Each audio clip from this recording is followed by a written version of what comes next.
So we're really excited that you can now set food and beverage minimums on events in the Your Events Team software.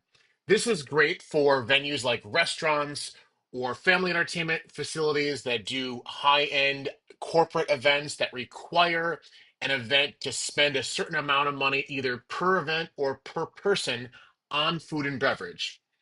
So the first thing that we need to do is go into settings, financial, and take a look at our sales categories. On each sales category, there is now a checkbox that asks, should we include this in the food and beverage minimum? So any sales category that you consider to be food or beverage, you would want to check this box. So obviously we're going to check it on our food category, maybe our beverage, alcoholic, non-alcoholic beverage, but things that we want to leave off are maybe room fees, activity fees, retail, labor, things that obviously aren't food and beverage.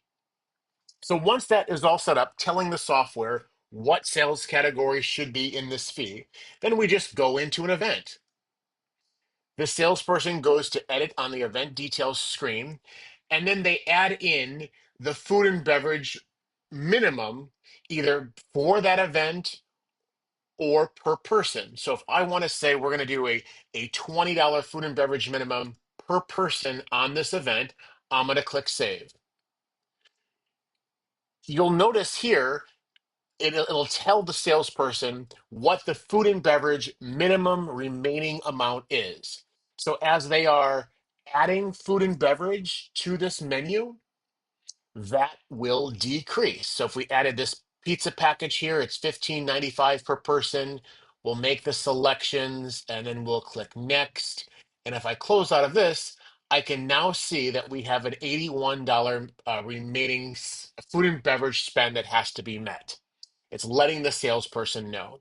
Uh, what I'll do is I'll go ahead and I'll remove this menu and we'll take a look at what this looks like from the guest portal.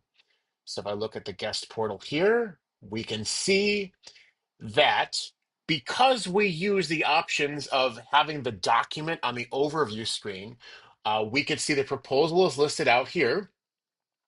And I've added like an activity fee, a room fee onto this proposal already for $500. Notice that's not included in the calculation. So this is an event for 20 people. We put the $20 per person minimum spend. That tells us that we have a $400 food and beverage minimum.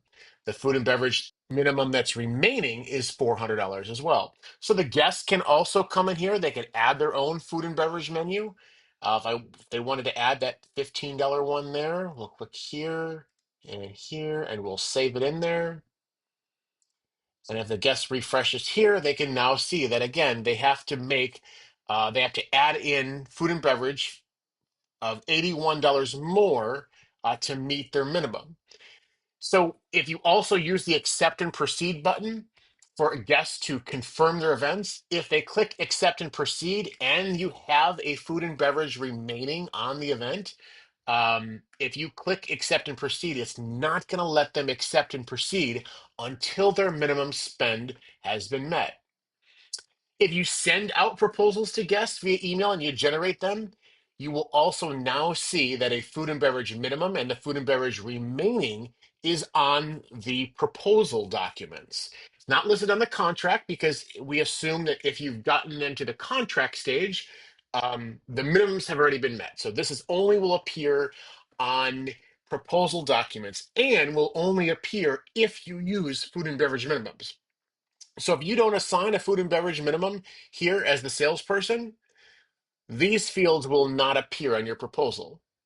So now if I add on some additional food and beverage here, I'll add on the beverage menu, and then let's say I put on some drink tokens here, and I click save.